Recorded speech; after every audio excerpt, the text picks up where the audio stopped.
So organizational integration means that mission and the values of the organization are integrated in the decisions, how we treat people, both our patients, residents, our associates, how we interact with the community. So organizational operations covers the whole gamut of how we are doing business, how we are interacting with people, how we are making sure that our lived values are demonstrated each day.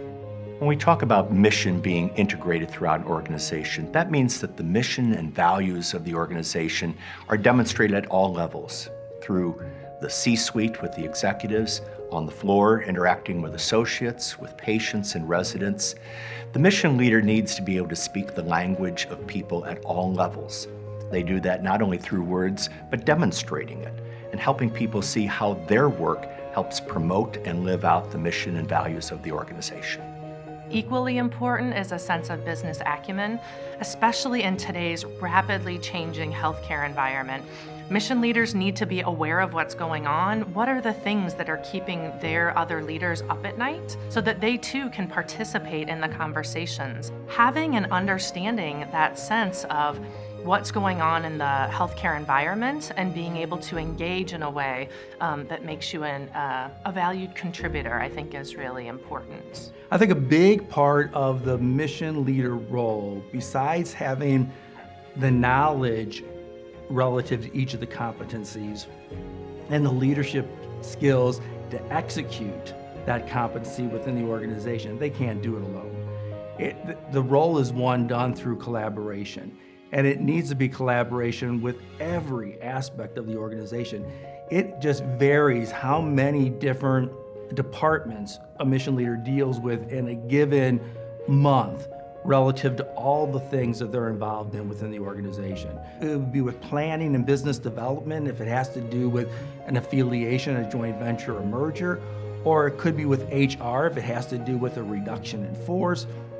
It just depends on the situation. So the mission leader could never be effective without really collaborating with a host of people throughout the organization.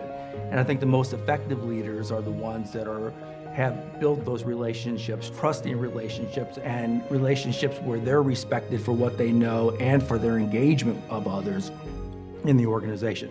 So it's critically important that the mission leader do this in collaboration with others in the organization.